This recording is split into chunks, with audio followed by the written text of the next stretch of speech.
The Battle of Dunbar, fought on September 3, 1650, was a pivotal confrontation during the English Civil War, marking a significant victory for the Cromwellian forces and securing Oliver Cromwell's control over Scotland. The battle took place near the town of Dunbar in Scotland and played a crucial role in the parliamentarian conquest of the country. Background and context.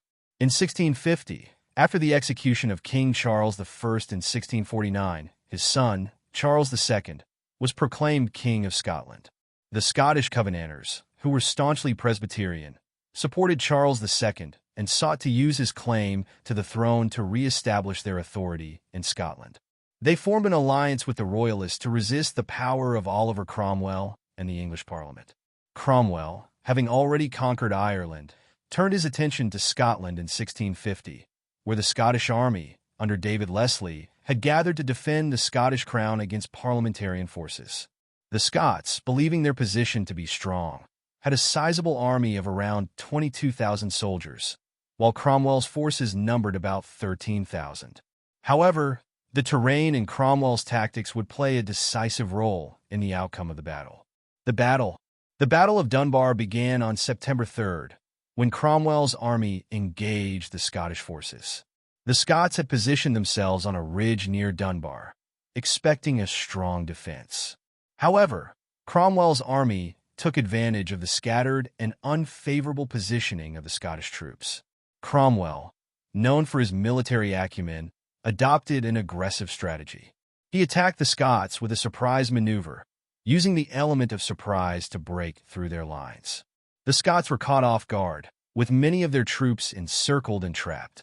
David Leslie, the Scottish commander, failed to effectively organize a defense, and as Cromwell's forces broke through, the Scottish army was routed. The parliamentarians, though outnumbered, utilized disciplined and swift movements to exploit gaps in the Scottish formations.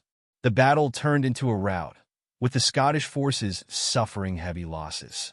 The parliamentarians captured over 10,000 Scottish soldiers, including David Leslie's artillery, while their own losses were relatively light. Aftermath and consequences. The victory at Dunbar had profound consequences. Cromwell's forces decisively defeated the Scottish Covenanters, forcing Charles II to flee. The battle effectively ended the Scottish Royalist resistance to Parliament, and Scotland was fully incorporated into Cromwell's Commonwealth. After the battle, Cromwell continued his march through Scotland, consolidating control and ensuring that the Scots could no longer challenge Parliament's authority. The prisoners of Dunbar, the captured Scottish soldiers, were subjected to harsh conditions, with many sent to work in English garrisons or detained in prison camps. The victory at Dunbar was a significant milestone for Cromwell, confirming his dominance in both England and Scotland. It also paved the way for Cromwell's invasion of Ireland, further consolidating his military and political influence. Legacy. The Battle of Dunbar remains one of Cromwell's greatest military achievements, illustrating his ability to defeat larger armies through disciplined tactics and superior strategy. For Scotland, the defeat marked the end of the Covenanter movement's influence and the imposition of English rule, which was a source of resentment for many Scots. The battle also played a critical role in shaping the Cromwellian Protectorate. The Battle of Dunbar is remembered as a key turning point in the English Civil War, as it marked the last significant royalist effort in Scotland and ensured Cromwell's hold over the British Isles.